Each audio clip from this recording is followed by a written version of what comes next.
اللهم صل على سيدنا محمد وعلى آل سيدنا محمد كما صليت على إبراهيم وعلى آل إبراهيم في العالمين إنك حميد مجيد. قال الله تبارك وتعالى في كلامه المجيد: أعوذ بالله من الشيطان الرجيم. بسم الله الرحمن الرحيم. اذهب إلى فرعون إنه طغى قال رب اشرح لي صدري ويسر لي أمري واحلل عقدة من لساني يفقهوا قولي واجعل لي وزيرا من أهلي هارون أخي أشدد به أزري وأشركه في أمري كي نسبحك كثيرا ونذكرك كثيرا إنك كنت بنا بصيرا. اللہ تبارک و تعالی نے کلام مقدس کی ان آیات مبارکہ میں جو سورۃ طٰہٰ کی آیات ہیں سیدنا موسیٰ علیہ السلام کا واقعہ مبارک ذکر فرمایا ہے. اس میں نے عرض کیا تھا کہ جب اللہ نے آپ کو نبوت کے لیے رسالت کے لیے چن لیا اور شرف کلام سے نوازا، صداقت نبوت اور رسالت کے لیے آپ کو معجزات اور آیات کبریٰ عطا فرما دی، تو اب اللہ نے حکم فرمایا کہ اذهب الى فرعون انه طغى، تم فرعون کے پاس جاؤ، وہ سرکش ہو چکا ہے، اس کو دعوت.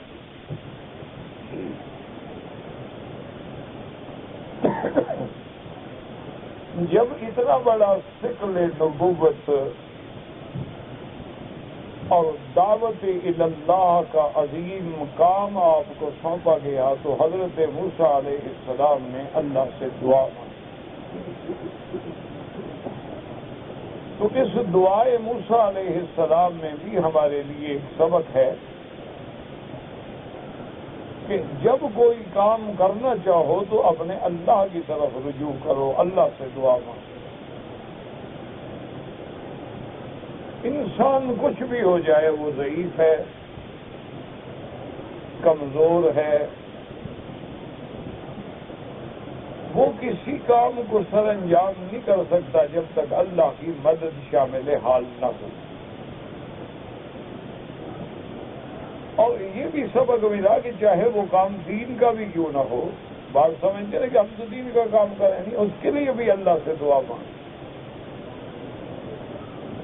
حالانکہ اب دیکھیں کہ فرائض نبوت و رسالت ہیں کہ آپ دعوت دیں، لیکن اس کے لیے پہلے اللہ کا نبی جو ہے اللہ کی طرف متوجہ ہوئے. اور دعا جو مانگی تھی اس میں پہلی دعا یہ تھی کہ رب اشرح لی صدری، اللہ میرا سینہ کھول دے. تو جب اللہ تبارک و تعالی سینہ کھول دیتے ہیں تو پھر بات واضح ہوتی ہے، آسان ہوتی ہے، سمجھنا بھی آسان، سمجھانا بھی آسان. دوسری دعا یہ تھی کہ یسر لی امری، اللہ میرے کام میں آسانی پیدا فرما دے. کیونکہ اللہ تبارک و تعالی چاہیں تو بڑی سی بڑی مشکل کو آسان کر دے، اور اللہ تبارک و تعالی اگر چاہیں تو بالکل آسان کو مشکل کر دیں. دو دعاؤں کے بعد پھر تیسری دعا جو ہے وہ سیدنا موسیٰ علیہ السلام نے مانگی کہ وَاحْلُلْ عُقْدَةً مِّن لِّسَانِي، اللہ میری زبان کی گرہ کو کھول دیں. عقدہ کہتے ہیں کسی چیز میں گرہ پڑ جائے، رکاوٹ ہو جائے. دیکھو نا دھاگا چل رہا ہے، اگر گرہ ہو تو رک جائے گا.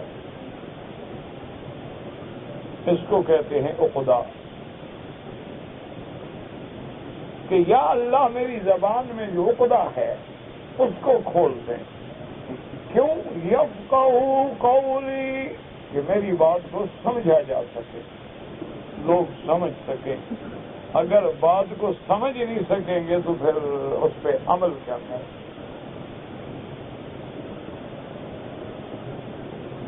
اس واقعے کے بارے میں کہ یہ عقدہ جو تھا وہ کیا تھا، اللہ تبارک و تعالیٰ نے تو قرآن مقدس میں صرف اس بات کا ذکر کیا ہے کیونکہ قرآن ایک عظیم کتاب ہے. قرآن جو ہے وہ اللہ کا کلام ہے، ایک جامع معنی کامل مکمل دستور حیات ہے. تو جب اتنی بڑی جامع کتاب ہو تو اس میں تو پھر جامع یعنی بنیادی بات کا ذکر ہوتا ہے، تفصیلات کا ضرورت نہیں ہوتی.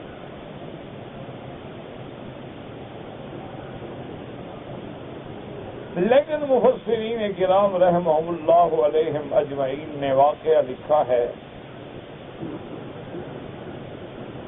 کہ موسیٰ علیہ السلام پر کئی دور گزرے ہیں. ایک تو ولادت کے فوراً بعد اللہ کے حکم سے آپ کی والدہ نے آپ کو دودھ پلا کے ایک لکڑی کے صندوق میں بند کر کے دریاؤں کے سپرد کر دیا.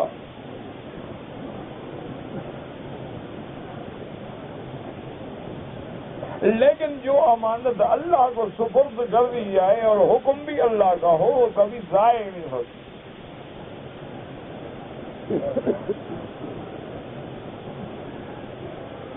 سیدنا موسیٰ علیہ السلام فرعون کے گھر میں آئے، پھر دودھ نہ پینے کا مسئلہ پیش آیا.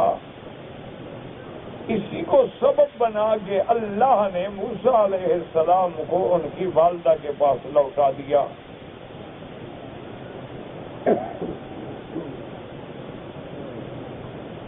اسی لیے قرآن کہتا ہے وَيَمْكُرُونَ وَيَمْكُرُ اللَّهُ وَاللَّهُ خَيْرُ الْمَاكِرِينَ.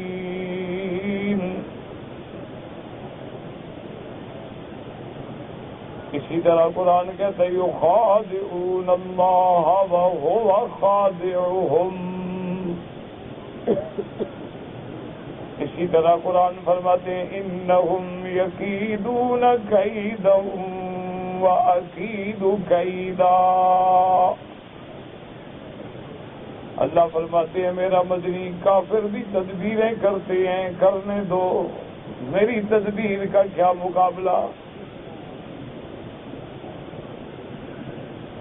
اب دیکھیں نا جی کہ فرعون نے زور لگا لیا، 70,000 بنو اسرائیل کا بچہ قتل کر دیا کہ وہ بچہ پیدا نہ ہو جو میرے ملک کے زوال کا باعث بنے.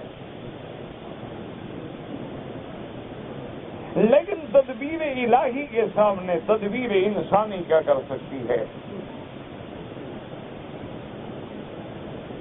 دیکھیں نا اللہ نے کیسا انتظام فرمایا کہ صندوق میں دودھ پینے والے بچے کو بند کر کے اب ماں اپنے ہاتھ سے دریا میں ڈال دے.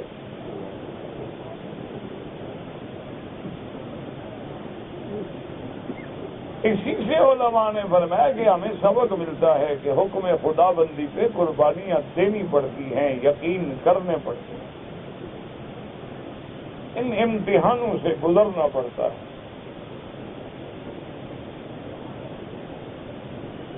اور پھر سب سے بڑی تدبیر دیکھیں کہ اللہ نے ایک انتظام فرما دیا کہ حضرت موسیٰ علیہ السلام کو حکم دے دیا کہ کسی عورت کا دودھ نہیں پینا.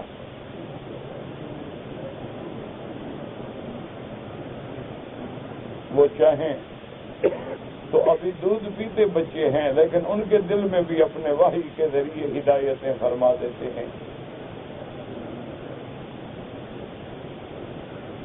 عیسیٰ علیہ السلام بھی تو دودھ پینے والے تھے نا، جب اللہ نے وحی کی کہ جواب دو اپنی والدہ کا دامن صاف کرو.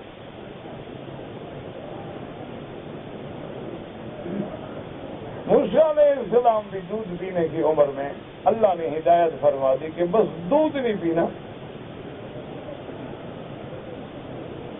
اب جو عورت آتی ہے، جو عورتیں منگائی جاتی ہیں وہ بڑے پیار سے، بھئی بادشاہ کا گھر ہے، فرعون کا گھر ہے، ملکہ جو ہے وہ دوڑ رہی ہے کہ بچہ دودھ نہیں پیتا۔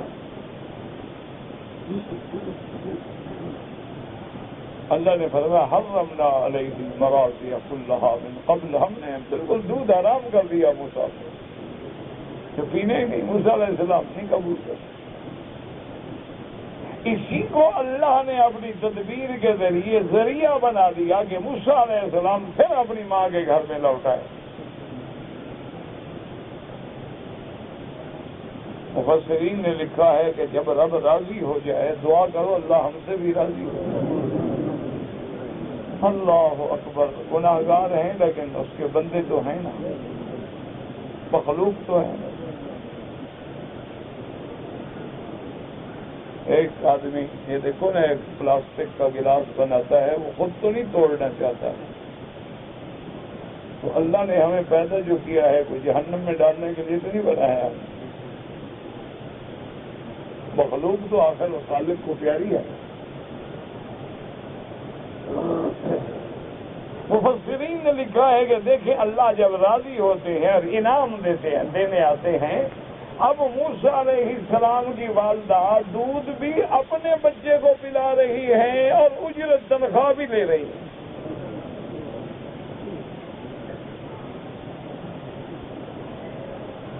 اللہ نے فرمایا کہ دیکھو میں نے تمہاری آنکھوں کی ٹھنڈک بنا دیا ہے، اپنے بچے کو دودھ بھی پلاؤ اور ان سے پیسے بھی وصول کرو۔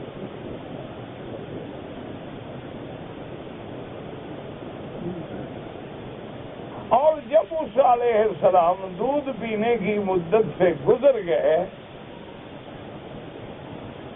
تو بی بی نے، زوجہ فرعون نے، بی بی آسیہ نے پھر موسیٰ علیہ السلام کی اماں سے کہا کہ اب بچہ بڑا ہو گیا ہے، اب دودھ پینے کی ضرورت نہیں ہے، تو اب اسے محل میں واپس بھیجیں۔ موسیٰ علیہ السلام پھر آ گئے۔ موسیٰ علیہ السلام جو واپس آئے تو بی بی آسیہ ان کو کھلایا کرتی تھی، اٹھایا کرتی تھی، پیار کرتی تھی۔ ایک دن فرعون جو آیا تو اس نے بھی محض اس لیے کہ چلو، ورنہ فرعون نہیں چاہتا تھا، نہ فرعون کو موسیٰ علیہ السلام سے کوئی الفت اور محبت تھی، بہرحال اس لحاظ سے کہ چلو بیوی ہے خوش ہو جائے گی، میں بھی بچے سے پیار کروں، تو حضرت موسیٰ علیہ السلام کو فرعون نے لے لیا اپنی گود میں۔ تو مفسرین کرام نے لکھا ہے کہ جب موسیٰ علیہ السلام کو گود میں لیا تو موسیٰ علیہ السلام نے فرعون کی داڑھی کو پکڑ کے تھپڑ مارا۔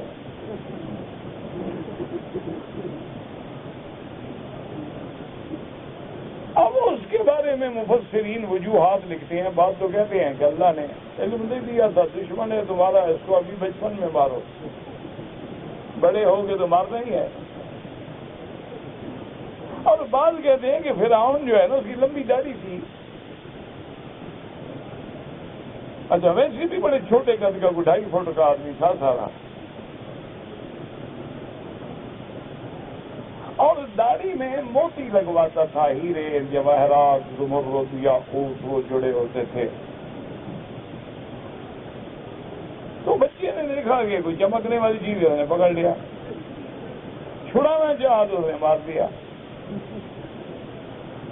بعض علماء اس کی یہ توجیہ کرتے ہیں، بعض کہتے ہیں کہ نہیں، اللہ نے جس بچے کو دودھ پینے سے روک دیا ہو وہ یہ بھی سمجھا سکتے ہیں نا کہ مارو تھپڑ اس کو۔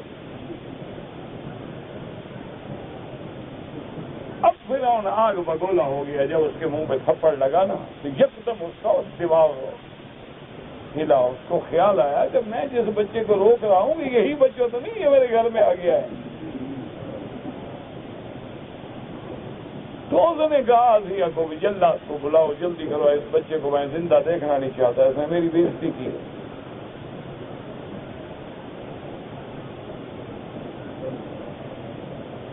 بی بی آسیہ نے سمجھایا، اس نے کہا تم بادشاہ ہو، عقل کی بات کرو، لوگ کیا کہیں گے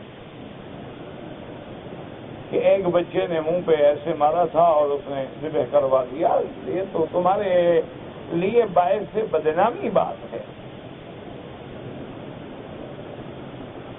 جب لوگ یہ سنیں گے تو کہیں گے کیا آخر بات تو نکلے گی۔ اور یہ دودھ پیتا بچہ، اس کو پتا ہے کہ تم کون ہو، اور جان کر اس نے تمہیں تھپڑ مارا ہے، وہ عقل کی بات ہے؟ دودھ پینے والے بچے کو کیا پتا ہوتا ہے؟ یہ کوئی دوستی دشمنی کی عمر ہے؟ یہ تو بچہ ہے، اس کو تو یہ بھی پتا نہیں کہ جمرہ کیا ہوتا ہے اور حجرہ کیا ہوتا ہے، اس کو تو یہ بھی پتا نہیں کہ موتی اور آگ میں کیا فرق ہے۔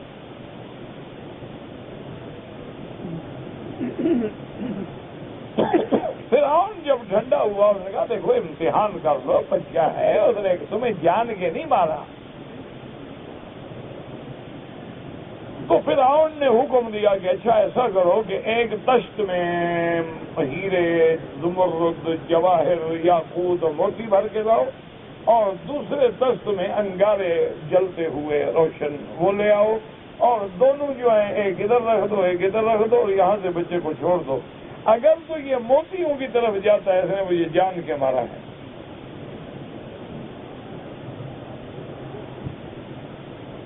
اور اگر یہ آگ کی طرف جاتا ہے تو پھر صاف بات ہے کہ بچہ ہے، اس کو پتہ نہیں۔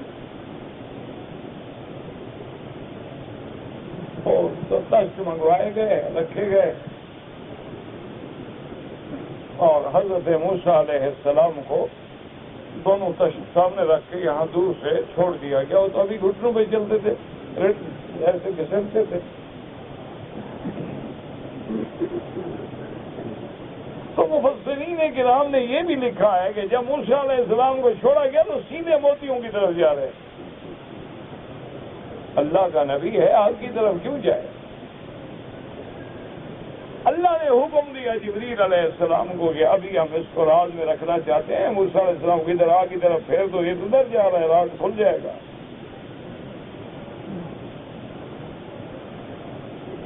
جبریل علیہ السلام نے پکڑ کے موسیٰ علیہ السلام کو ادھر پھیر دیا، انہوں نے انگارہ پکڑ کے منہ میں ڈال دیا، وہ زبان جل گئی۔ تو اب فرعون کو بھی تسلی ہو گئی کہ ہاں بچہ ہے، اس کو کوئی پتہ نہیں، ورنہ اپنی زبان کیوں جلاتا بیچارہ؟ تو انگارے کو پکڑ کے جلدی جلدی منہ میں ڈال دیا۔ تو اس وجہ سے آپ کی زبان میں ایک گرہ لگ گئی تھی، بولنے میں آپ اٹکتے تھے، جس کو ہم کہتے ہیں لکنت، بات کرنے میں یعنی رک جانا، اٹک جانا، اس کو کہتے ہیں لکنت عربی میں۔ تو آپ کی زبان مبارک میں وہ لکنت کا اثر تھا، وہ جوں جوں بڑے ہوتے گئے وہ اور زیادہ گرہ مضبوط ہوتی گئی۔ تو اس لیے کبھی کبھی بات کہنے میں اٹکتے تھے۔ تو اللہ سے دعا کی کہ یا اللہ یہ میری زبان میں جو لکنت ہے، لوگ تو میری کبھی بات بھی نہیں سمجھ سکتے ہیں، اس کو کھولیں۔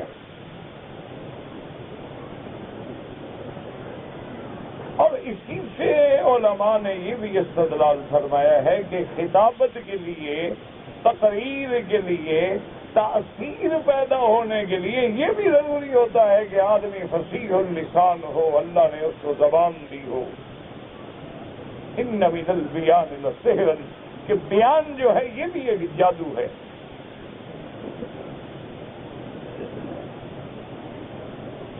ایک آدمی بہت بڑا لکھا ہوتا ہے لیکن زبان میں سلاست نہیں ہوتی، فصاحت نہیں ہوتی، بلاغت نہیں ہوتی، بات کو سمجھا نہیں سکتا۔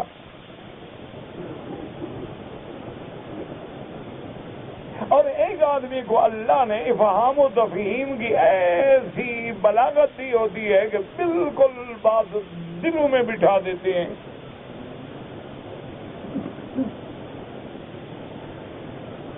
معقول کی کتابیں بڑی مشکل کتابیں ہوتی ہیں، تو بعض مسائل اتنے مشکل ہوتے تھے کہ 6 دن بھی استاد پڑھاتے تو ایک مسئلہ بڑی مشکل سے سمجھ آتا تھا۔ ہمارے استاد تھے حضرت منظور نعمانی رحمۃ اللہ علیہ طاہر والی سے، تو بڑے سے بڑا مشکل ترین مسئلہ اگر ہوتا نا تو ہم استادوں سے کہتے کہ حضرت یہ مسئلہ 6 دن ہو گئے ہم ٹکر مار رہے ہیں، کون سا بھائی پڑھا؟ لے آؤ گے آپ کتاب، کھولو کتاب، کھولتے پڑھو، 2 منٹ زیادہ سے زیادہ 2 منٹ لگاتے مسئلہ ختم۔ وہ جو 6 دن میں استاد سمجھا رہا ہے اس نے 2 منٹ میں حل کر دیا،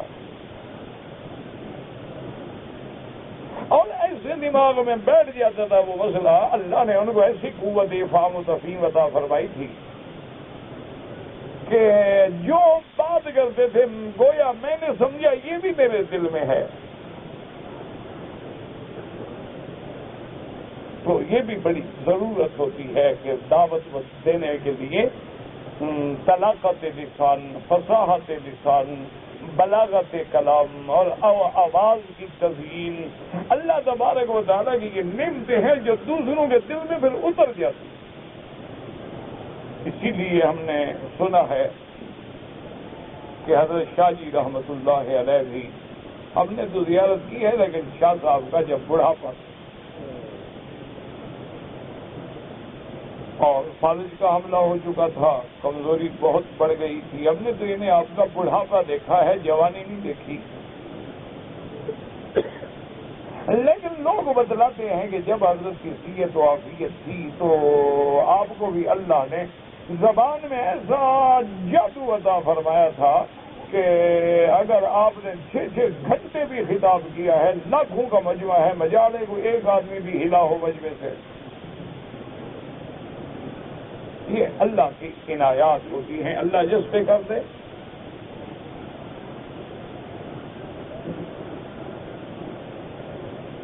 اور یعنی بات سے بات نکالنا، اور قرآن مقدس کی آیات مبارک کو اس انداز میں پڑھتے تھے کہ عرب کا نغمہ عجم کی لے میں سنا رہا ہے، وہ مرد درویش جس کو حق میں دیے ہیں انداز خسروانہ، ہوا ہے گو تند و تیز لیکن چراغ اپنا جلا رہا۔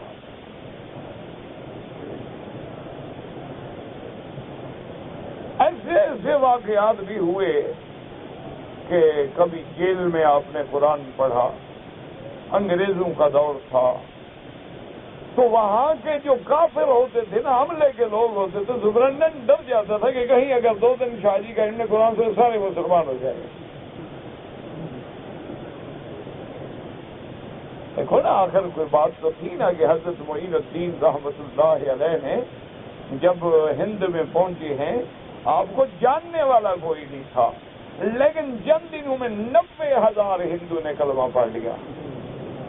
ہم تو کافر بنانے کے لیے پیدا ہوئے ہیں نا، یہ کافر دیوبندی کافر، تبلیغی کافر، سارے کافر، صرف اکیلے مسلمان۔ جن لوگوں نے کروڑوں لوگوں کی زندگیاں بدل ڈالی ہیں وہ کافر ہیں۔ جن لوگوں نے اپنے ادارے اور دوائر اور مدارس کے ذریعے ایک نہیں لاکھوں نہیں کروڑوں لوگوں کے سینے میں قال رسول اللہ اتار دیا ہے، وہ بھی کافر۔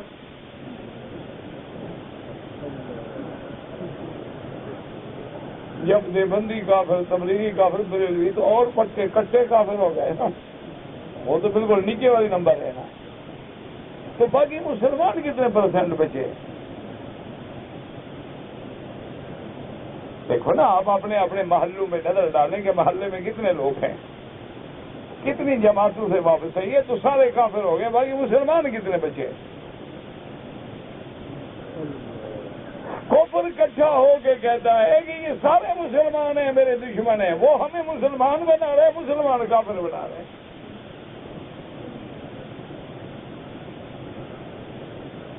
انا للہ و انا الیہ راجعون۔ خیرت کا نام جنوں رکھ دیا اور جنوں کا نام خیرت، جو چاہے تیرا حسن کرشمہ ساز کرے۔ میرا بھائی اگر کسی کے مسئلے میں، سمجھ میں، فہم میں، کسی بات میں غلطی ہے، تم دین کی ہمدردی چاہتے ہو، اس کو ملو، اس کو جا کے سمجھاؤ، بیٹھ کے بات کرو۔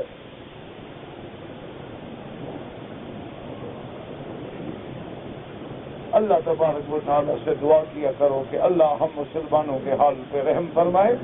دشمن اپنے منصوبے میں کامیاب ہو گیا، ہم ہار گئے۔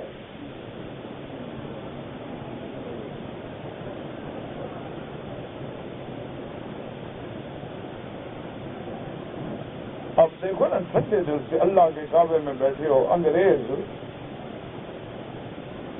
جب 1200 میں آیا، کہاں برطانیہ، کہاں ہند، وہاں سے بیٹھ کے 200 سال ہم پہ کنٹرول رکھا۔ ان کی قوم کا تو ایک غدار پیدا نہیں ہوا، تمہارے مسلمان کیسے غدار بنتے گئے؟ کہیں جعفر پیدا ہوا، کہیں صادق پیدا ہوا،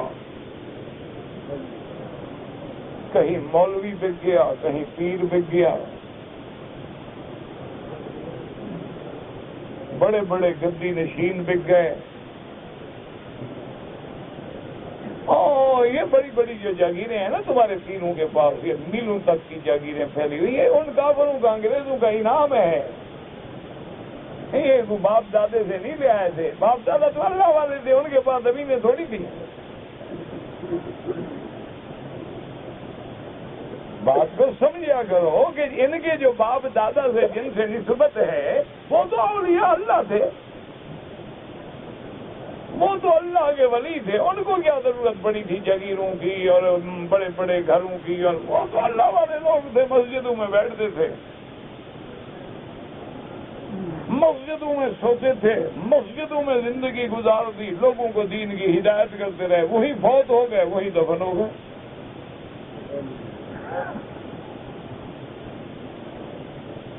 ان کی بات یہ میلوں تک کی لمبی لمبی جاگیریں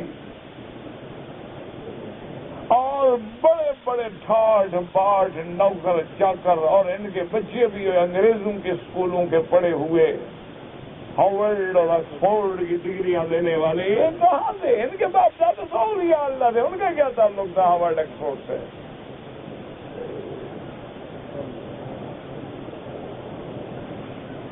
یہ انگریزوں کے ایجنٹ تھے، ان کے لیے انہوں نے کام کیا، انہوں نے بھی نواز دیا کہ بھئی تم نے ہمارا کام کیا، ہم نے تمہارا کام کر دیا۔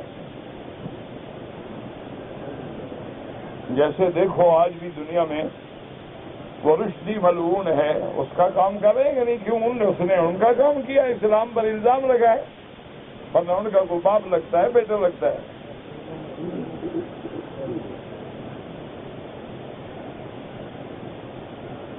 تو اس لیے ہمیشہ یاد رکھیں کہ زبان کی سلاست جو ہے، بلاغت جو ہے، فصاحت جو ہے، اس کا بھی ایک اپنا نرالا اثر ہے۔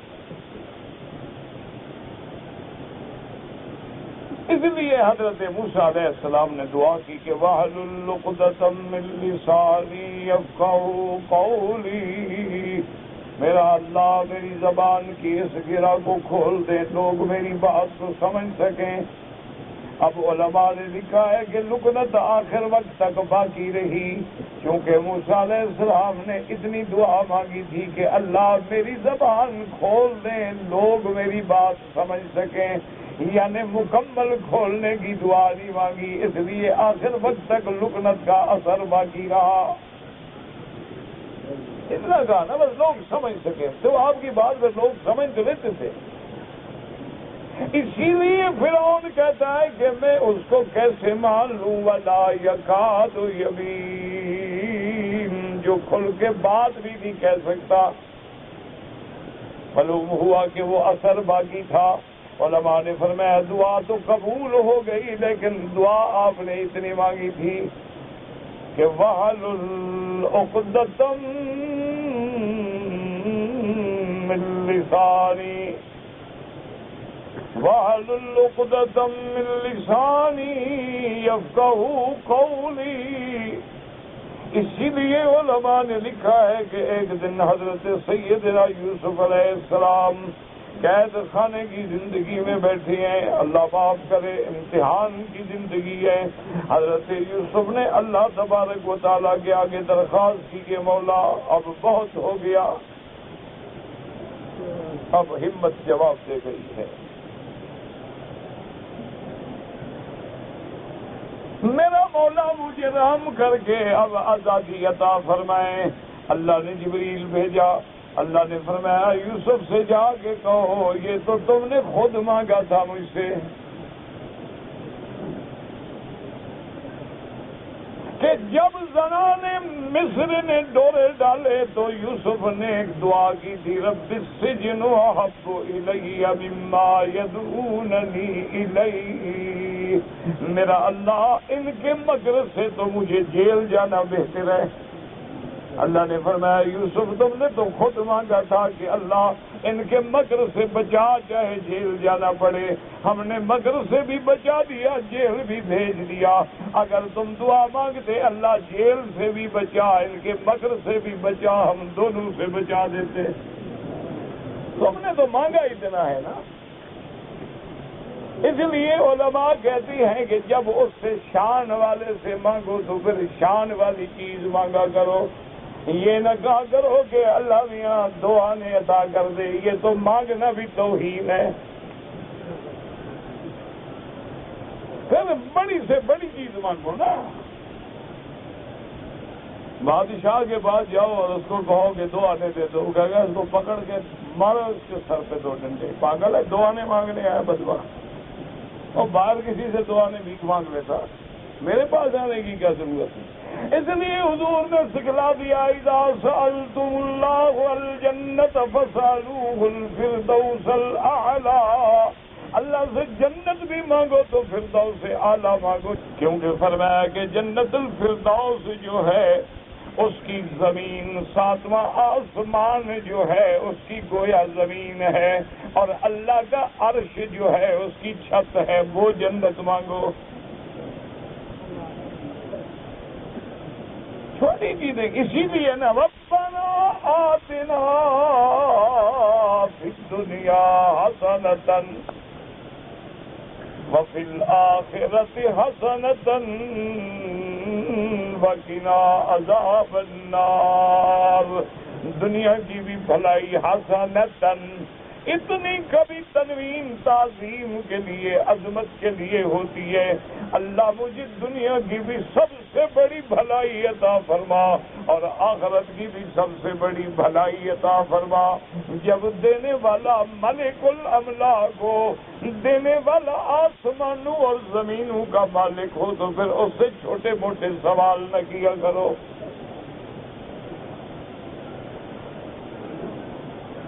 اس لیے علماء فرماتے ہیں کہ حضرت موسیٰ علیہ السلام نے خود دعا اتنی مانگی تھی نا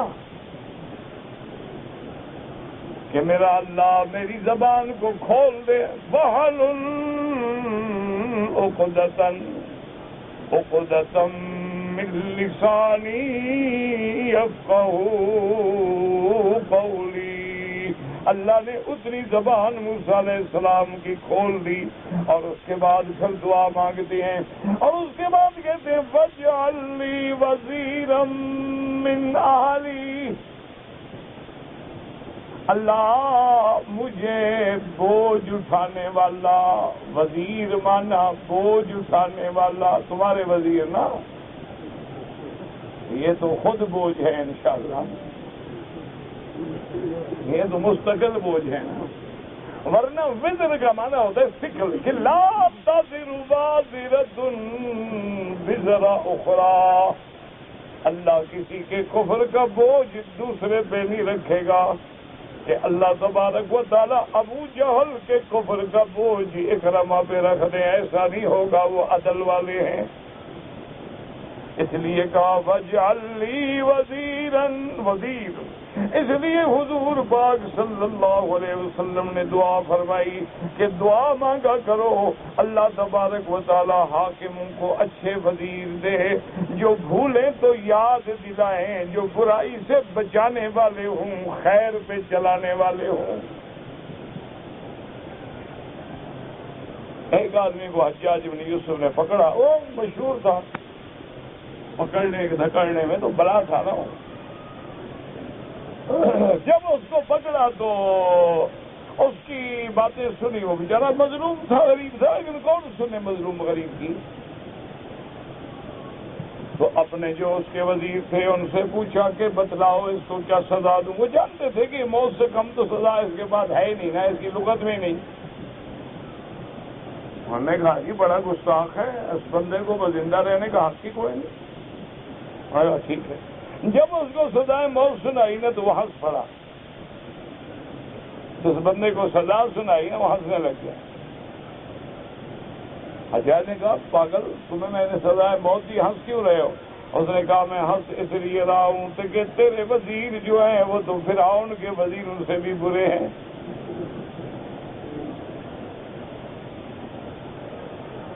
کہا وہ کیسے؟ انہوں نے کہا کہ جب فرعون نے پوچھا تھا اپنے وزیروں سے کہ موسیٰ کے بارے میں کیا فیصلہ کرو، انہوں نے کہا ارجع، مہلت دو، مقابلہ کرو، جادوگروں کو بلاؤ، مناظرہ کرو، لیکن انہوں نے کہا نہیں، اڑا دو۔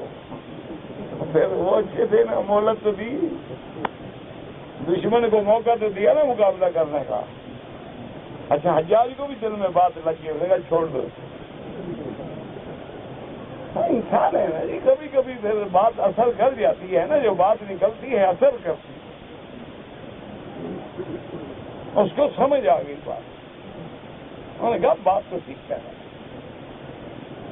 اللہ کی شان دیکھو، حجاج کتنا بڑا ظالم تھا، لیکن دنیا کا چوتھے نمبر کا خطیب تھا وہ۔ سب سے پہلے سرکار دو عالم، اس کے بعد سیدنا ابو بکر، پھر سیدنا علی، پھر حجاج۔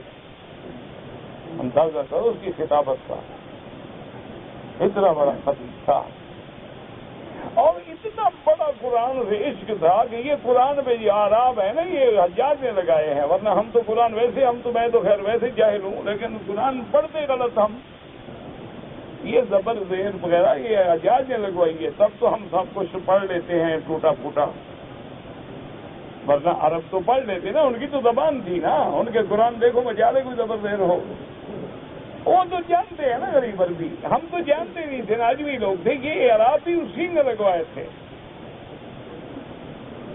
یعنی اتنا قابل فائق آدمی تھا، لیکن اللہ کی شان ہے، صلاحیتیں بھی تھیں اور اپنے اس میں یعنی ظلم میں بھی وہ ظالم و حاضر الامہ، حضور کی امت کے ظالم کے نام سے مشہور ہوا ہے، لیکن میرا مولا کی شان بھی نرالے ہیں۔ والد صاحب رحمت اللہ علیہ کبھی کبھی سرائکی زبان میں کہتے تھے، اللہ میاں ساکو تو تماشے نہیں دیکھنے نہ آپ دیتا کھڑا ہے، واضح تھے کہ ہمیں تو تماشے سے منع کرتے ہو، خود تو سب تماشے دیکھ رہے ہیں۔ اللہ اکبر، عجیب آدمی تھا وہ، یعنی کعبۃ اللہ بھی بنایا، قرآن پر بھی اعراب لگوائے، اور بڑا فصیح بلیغ، بڑا ادیب آدمی۔ اللہ جس سے کوئی کام لے لیں، جس سے نہ لیں، وہ اس کے نرالے کام ہیں، وہ جانتے ہیں، بس اس کا معاملہ اللہ کے ہاتھ۔ اس لیے اب دیکھیں کہ اس کے بعد دعا مانگی کہ وَاجْعَلْ لِي وَزِيرًا مِّنْ أَهْلِي، کہ اللہ میرے اس بوجھ کو اٹھانے کے لیے مجھے میرے خاندان سے وزیر عطا فرما۔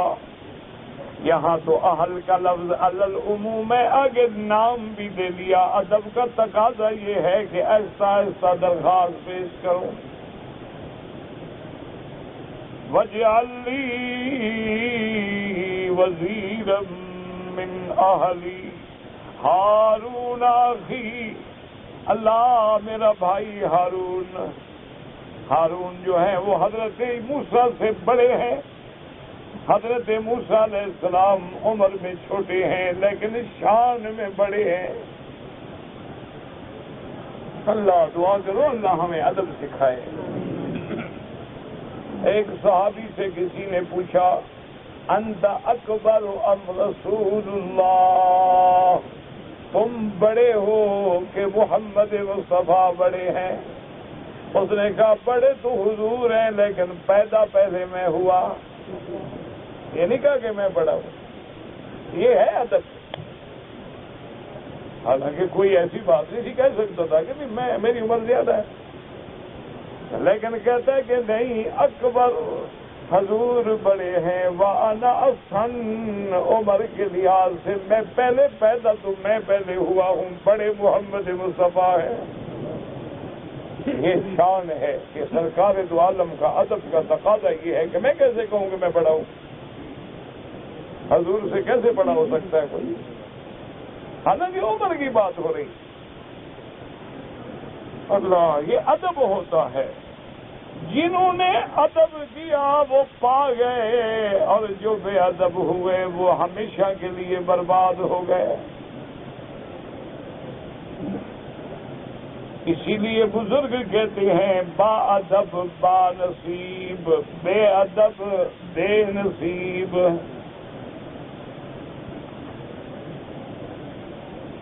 اس لیے دعا مانگتے ہیں کہ اللہ مجھے وزیر دے دے. علماء نے فرمایا جب کوئی ذمہ داری کا بوجھ پڑے اللہ سے دعا بھی کرے، اسباب بھی مانگے، اور اگر گھر سے ملے، بھائی ملے تو اور زیادہ اچھی بات ہے. اس لیے کہتے ہارون اخی اشدد بہ اذری، اللہ اس کو وزیر بنا کے میرے کندھے کو مضبوط کر دے، بازو مضبوط کر دے. اور جب اتنی دعا پہ بھی اللہ کی طرف سے کوئی عتاب نہ آیا، کہتے اشرک ہو فی امری، اللہ میرے اس کام میں بھی اس کو شریک کر دے. اللہ اکبر. میرا اللہ آپ تو صرف وزیر نہ بنائیں، ذرا نبوت والے مسئلے میں بھی شریک کر دیں. وَأَشْرِكْهُ فِي أَمْرِي كَيْ نُسَبِّحَكَ كَثِيرًا وَنَذْكُرَكَ كَثِيرًا، تاکہ ہم تیری پاکی زیادہ بول سکیں، تیرا ذکر زیادہ کر سکیں. اس لیے علماء نے لکھا کہ ذکر تو علیحدہ بھی ہو سکتا ہے، اکیلے بھی ہو سکتا ہے، لیکن جب ذکر والی جماعت مل جائے تو پھر برکتیں نرالی ہو جاتی ہیں. اس لیے پیغمبر کہتے ہیں مولا ایسے تو میں آپ کا ہر وقت ذکر کروں گا، ہر وقت تسبیح کروں گا، لیکن اگر ہم دو ہو جائیں گے تو پھر تیرے ذکر کی لذت بھی اور ہوگی. اس لیے اللہ نے حضرت داؤد علیہ السلام کے بارے میں قرآن کہتا ہے یسخرنا معہ، اللہ نے پہاڑوں کو مسخر کر دیا. یسبحنا معہ، کہ جب میرا پیغمبر تسبیح کہے تو میرے نبی کے ساتھ مل کے تسبیح کہو.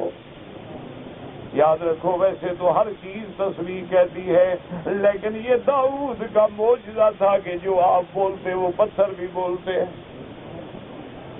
ورنہ تو ہر چیز تسبیح تو ہر جگہ کہہ رہی ہے من شیء الا یسبح بحمدہ.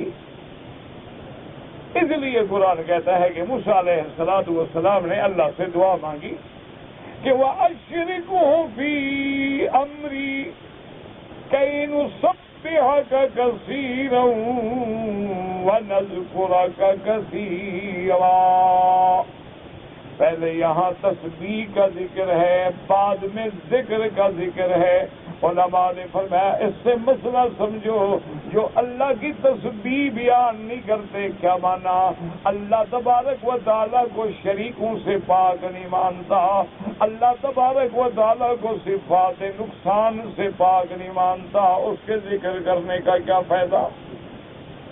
ذکر تب ہوگا کیا پہلے تسبیح آئے گی سبحانک اللہم و بحمدک و تبارک اسمک و تعالی جدک و لا الہ غیرک. اس کے بعد اعوذ باللہ، بسم اللہ، پھر الحمدللہ. پہلی چیز کیا ہے؟ نزہ ربک، اپنے رب کی تنزیہ بیان کرو. اما لا یلیق بشانہ فی ذاتہ و صفاتہ و افعالہ و احکامہ. اللہ کا مثل کوئی نہیں، شریک کوئی نہیں. اللہ اولاد سے پاک. پہلے تسبیح، اگر تم اللہ کے شریک بنا رہے ہو تو پھر ذکر کرنے کا کیا فائدہ؟ اگر قبروں پہ سجدے کر رہے ہو تو پھر نماز پڑھنے کا کیا فائدہ؟ اگر قبروں کے طواف کرتے ہو تو پھر کعبے کے طواف کا کیا فائدہ؟ اگر قبروں پہ نظریں چڑھاتے ہو تو پھر مینا میں قربانی کا کیا فائدہ؟ یہ تو فائدہ تب ہوگا جب کہو گے ان صلاتی و نسکی و محیایا و مماتی باللہ رب العالمین۔ اللہ میری بدنی عبادتیں، اللہ میری مالی عبادتیں، اللہ میری قربانی، میری زندگی، میری موت صرف تیرے لیے ہے۔ لا شریک لہ وبذالک امرت، تیرا کوئی شریک نہیں، نہ تیری ذات میں کوئی شریک، نہ تیری صفات میں کوئی شریک ہے۔ پہلے تسبیح کرو پھر ذکر کرو تو قبول ہوگا۔ اس لیے حضرت موسیٰ نے عرض کیا کہ نسبحک کثیرا ونذکرک کثیرا۔ اللہ آپ کو بھی اور مجھے بھی اپنے ذکر کی توفیق عطا فرمائے۔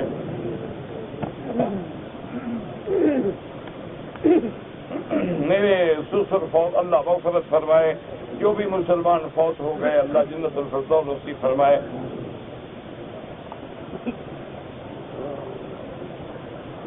کہ کاروبار میں شرکت کے لیے قیمت فروخت مقرر کرنے کوئی ضروری نہیں۔ قیمت فروخت کا فیصلہ کرنا کہ اس کو لازم حالت میں بیچیں یہ ضروری نہیں ہوتا۔ اسلام اجازت دیتا ہے، لیکن لا ضرر ولا ضرار۔ وہ قیمت رکھو، وہ نفع لو جو تمہارے لیے بھی نقصان نہ ہو اور دوسرے کے لیے بھی نقصان نہ ہو۔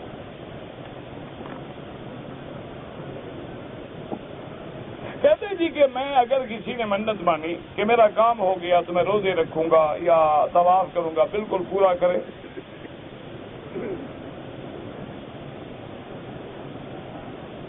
حدیث پاک میں بہت اعمال ہیں میرے عزیز، کوئی ایک عمل تو نہیں نا کہ میں عرض کروں۔ بہرحال سب سے پہلی چیز ہے کہ فرائض اللہ پہ قائم رہو۔ اللہ کے جو فرائض ہیں، فرائض کے بعد واجبات، واجبات کے بعد سنن، پھر اس کے بعد ذکر اذکار، اور وہ ذکر افضل الذکر لا الہ الا اللہ محمد الرسول اللہ، لا الہ الا اللہ وحدہ لا شریک لہ۔ اسی طرح سبحان اللہ وبحمدہ سبحان اللہ العظیم، لا حول ولا قوت الا باللہ العلی العظیم، اور بہت چیزیں۔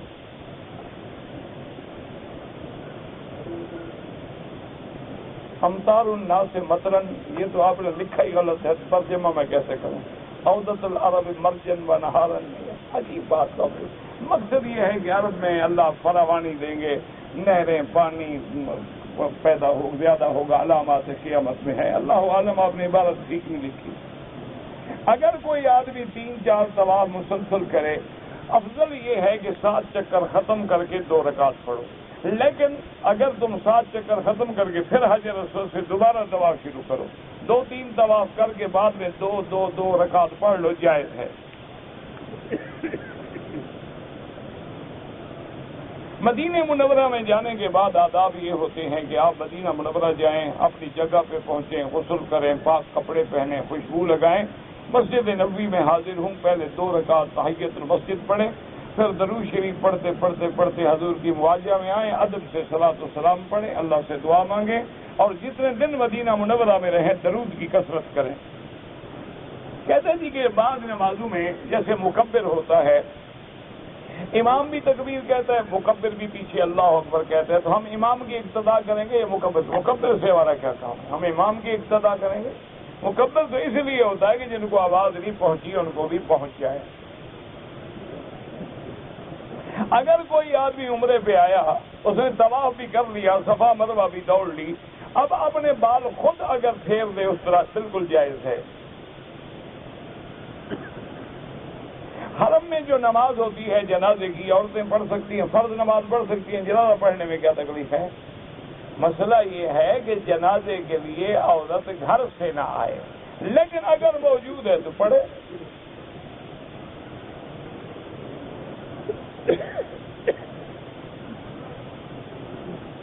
کہتے جی ایک غریب آدمی ہے، اس نے طواف صفا تو کر لیا لیکن بال نہیں کٹوائے اور احرام کھول دیا، اگر بالکل نہیں کٹوائے، بال بھی کٹوائے اس پہ ایک دم پڑ گئی، لیکن جب اللہ پیسے دے، لیکن غریب ہے امید نہیں 10 روزے رکھ لے۔ اذان اور جماعت کے درمیان میں جو وقت ہوتا ہے اس میں رکعت 2 رکعت طواف کے پڑھ سکتے ہیں۔ جو آدمی مر گیا ہم طواف کر کے اس کو ثواب پہنچائیں، بالکل اللہ ثواب دیں گے۔ خانہ کعبہ میں عورتیں نماز پڑھیں گی، بالکل پڑھیں، بابا عورت مر گیا تو اس کا جنازہ ہم نہیں پڑھتے ہیں، لفظوں میں لکھا جاتا ہے۔ اگر ایک آدمی نے احرام کی حالت میں خوشبو والے صابن سے ہاتھ دھو ڈالے، چونکہ دھو ڈالے ہیں نا اس لیے دم سے تو بچ گیا، لیکن کچھ نہ کچھ 2-3 ریال خیرات کر دے۔ آپ کے سے زیادہ فائدہ اٹھانے کے لیے آپ کچھ وقت اور زیادہ کریں۔ میرا بھائی میں کیسے وقت آخر زیادہ کروں؟ صبح کو بھی الحمدللہ درس ہوتا ہے فجر کے بعد، اور مغرب سے عشاء تک بھی درس ہوتا ہے، اور پھر مجھے اس کے لیے تیاری بھی کرنی ہوتی ہے، اور پھر اپنے حالات معاملات بھی ہوتے ہیں۔ آپ کی مہربانی ہے، آپ محبت کرتے ہیں، اللہ آپ کو جزا دے۔ اہل کتاب سے شادی کرنا جائز ہے، بالکل جائز ہے، مسلمان لڑکی نہ ملے، اگر ملے تو پھر نہ کرو۔ صبح کی 2 رکعتیں سنت اگر رہ جائے نماز کے فوراً بعد بھی پڑھ سکتے ہو، یا افضل یہ ہے کہ سورج نکلنے کے بعد آرام سے پڑھے۔ اگر کسی نے دوسرا عمرہ کرنے کے لیے مسجد عائشہ سے احرام باندھا، اللہ قبول فرمائے، امام ابو حنیفہ اور امام شافعی رحمۃ اللہ علیہ کے نزدیک جتنا عمرے کرے جائز ہے، لیکن بعض ائمہ فرماتے ہیں کہ نہیں، عمرہ وہی ہے جو اپنے ملک سے آتے ہوئے کیا ہے، یا مدینے سے آتے ہوئے میقات سے کرے، مکے میں جتنے دن رہے طواف کرے۔ آپ جھگڑوں میں نہ پڑیں، طواف بھی کریں، عمرے بھی کریں، سب کچھ کریں۔ اگر کسی شخص کے پاس قرآن شریف کا موکل ہو، یعنی قرآن شریف کا موکل جو ہے نبی کے پاس تھا، ابو بکر، عمر، عثمان و علی کے پاس تھا، ان کے نام بتا دو پھر تمہارا بھی میں مان لوں گا۔ اگر ان کو تو قرآن کا موکل نہیں ملا، تمہیں کہاں سے موکل مل گیا لوگوں کے پیسے کھانے کے لیے؟ بالکل جھوٹ ہے، کوئی موکل شکل نہیں ہوتا۔ میری بیٹی ساتھ ہے، بے سہارا بوڑھی عورت بھی ساتھ عمرے کے لیے آئی ہے۔ اگر عورت بوڑھی ہے اس کے لیے اتنی سختی نہیں ہے محرم کی۔ بینک میں ملازمت کرتا ہوں، تنخواہ سے میں نے عمرہ کیا، بالکل انشاءاللہ قبول ہے، لیکن کوشش کرو بینک کی نوکری چھوڑنے کی، دوسری جگہ تلاش جاری رکھو، جب نوکری دوسری جگہ مل جائے تو چھوڑ دو اس نوکری، لیکن تم تنخواہ لیتے ہو، انشاءاللہ تمہارا عمرہ قبول ہے، تم کوئی سود تھوڑا، تم تو اپنے وقت کا ایک بدل لے رہے ہو، لیکن کوشش کرو چھوڑ دینے کی۔ میری والد والدہ بیمار، اللہ سب بیماروں کو شفا دے۔ لا علمی سے میں نے صفا کے بجائے مروہ سے شروع کیا، وہ بالکل ادا نہیں ہوا، دوبارہ دوڑو، صفا سے شروع کر کے 7 چکر پورے کرو۔ داڑھی جو ہے اس کو بنوانا وہ جائز ہے، لیکن 1 مشت سے کم نہ ہو۔ جی کہ میرے دوست نے میری کچھ رقم دینی ہے، وہ غربت کی وجہ سے نہیں دے سکتا، تو میں عشر سمجھ کے یا زکات سمجھ گیا، یعنی جو رقم ڈوب جائے وہ اللہ کے کھاتے میں۔ دیکھو کیسا سمجھدار آدمی ہے، ماشاءاللہ، سخی ہو تو ایسا ہو گیا، جو رقم ڈوب گئی ہے اس کو نہیں ملنی، اچھا اللہ میاں تیرے کھاتے، اور جو ملنی ہے وہ میری ہے۔ یہ بالکل جائز نہیں حضرت۔ نمازیوں کے آگے نہ گزرا کریں، بہرحال مجبوری ہو تو سجدے کی جگہ سے دور گزریں۔ جو آدمی بینکوں سے قرض لیتے ہیں بالکل ٹھیک کہا، فاذنوا بحرب من اللہ، وہ اللہ سے جنگ لڑتے ہیں، توبہ کریں اور بالکل اس لعنت سے بچیں۔ اگر کوئی عورت بغیر محرم کے آئے بالکل گناہ گار ہے، عمرہ تو ہو جائے گا، لیکن حضور نے فرمایا کہ کوئی عورت سفر نہ کرے جب تک کہ محرم ساتھ نہ ہو۔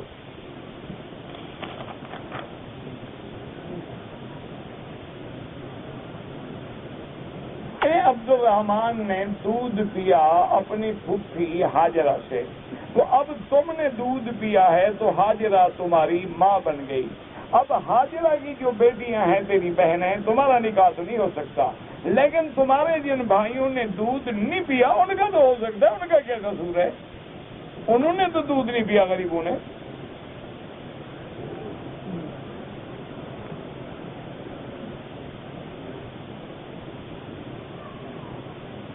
اگر امام نے 3 رکعتوں پہ سلام پھیر دیا، پھر کھڑے ہو کے رکعت پوری کر دی، اگر وقفہ زیادہ نہیں ہوا، فوراً کسی نے سبحان اللہ کہا اور کھڑے ہو گئے تو ٹھیک ہے، ایک رکعت پوری کر دی، نماز صحیح ہو گئی۔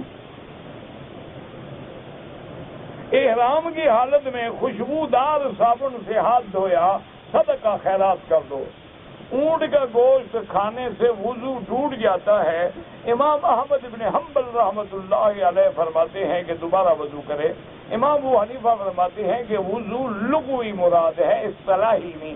کیا معنی؟ یعنی ہاتھ دھو لے، کلی کر لے۔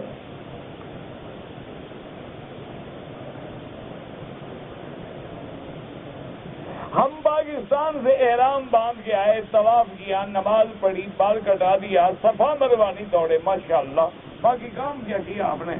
بہرحال دم پڑ گئی، ایک بکری دم دے، آئندہ انشاءاللہ کبھی مسئلہ نہیں بھولے گا۔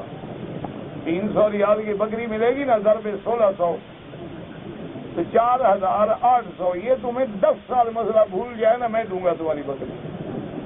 اللہ نے دم جو رکھی ہے تو وجہ ہے نا۔ حاجی عمرے والے کو دم دینی پڑے نا، ان کی تو دم نکل جاتی ہے۔ کسی نے 3000 ریال دے کر 10 تولے سونا کا دیا، جب وقت آ گیا 10 تولے سونے کے بدلے میں 10 تولہ سونا نہیں، سونا لیا، سونا دو۔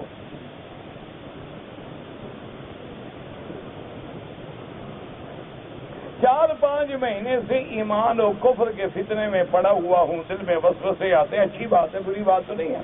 یہ دیکھو نا، اسی کو تم خطرہ سمجھ رہے ہو، یہی تو ایمان کی علامت ہے۔ یہ تو اچھی بات ہے، کوئی بری بات نہیں ہے۔ اعوذ باللہ پڑھو، لا حول پڑھو، ورنہ اچھی بات ہے، کوئی ڈرنے کی بات ہے ہی نہیں۔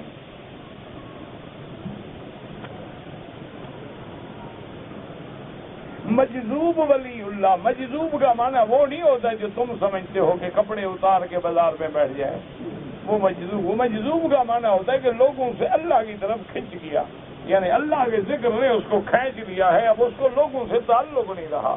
یہ معنی تھوڑا ہوتا ہے جو پاگل ہو جائے وہ ولی ہو جاتا ہے۔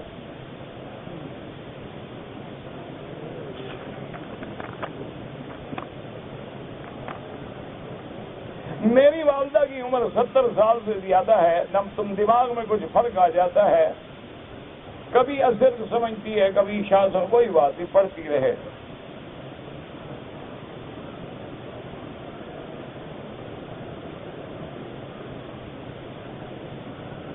اگر آپ نے ایئرپورٹ پہ احرام باندھ لیا، 2 رکعت پڑھ لی، لبیک پڑھ لی، اب تمہارے بس میں نہیں کہ احرام کھول دو، لیکن تم نے کھول ڈالا، پھر بعد میں احرام باندھ گیا، دم پڑ گئی، کیونکہ احرام نہیں کھولا جا سکتا جب تک کہ پہلے بال کٹواؤ، دم ادا کرو، پھر احرام کھولو۔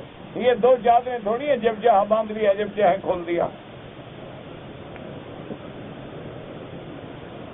سائل کو حج کے دنوں میں مینا سے کچھ رقم ملی، رقم کا مالک نہیں مل سکا، 9 مہینے کے بعد تو مسئلہ پوچھ رہے ہو۔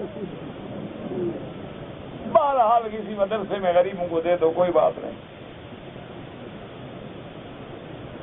نماز جنازہ کیسے پڑھی جائے؟ جیسے پڑھی جاتی ہے، اور کیا؟ اذا صلیتم اخلصوا لہ، یہی دعا ہے، اللہم اغفر لحینا ومیتنا وشاہدنا وغائبنا۔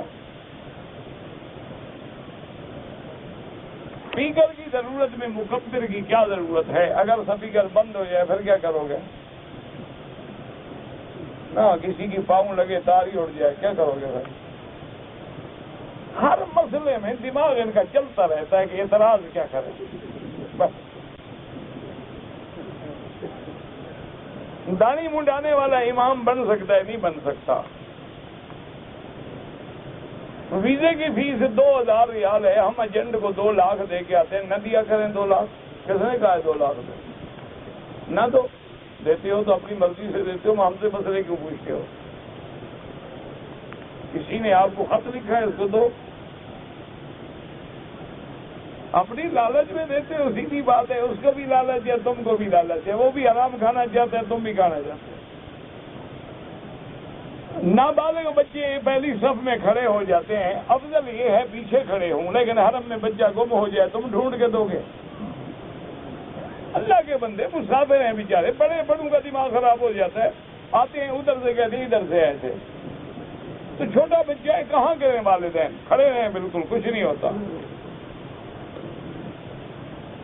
7 چکر 8 تکبیر ہو گیا، کوئی بات نہیں، اللہ اکبر اللہ اکبر، ختم کرو پھر بھی اللہ اکبر۔ پہاڑوں جنگلوں بیابانوں میں بندر آباد ہے، پتہ نہیں خدا جانے، تم جانو بندر جانا ہے بھائی، ہمیں تو انسان نہیں ٹھیک ہوتے تو بندروں کا کیا کریں؟ ربنا تقبل منا انك انت السميع العليم وتب علينا انك انت التواب الرحيم، وصلى الله تعالى على خير خلقه سيدنا محمد وآله وصحبه اجمعين۔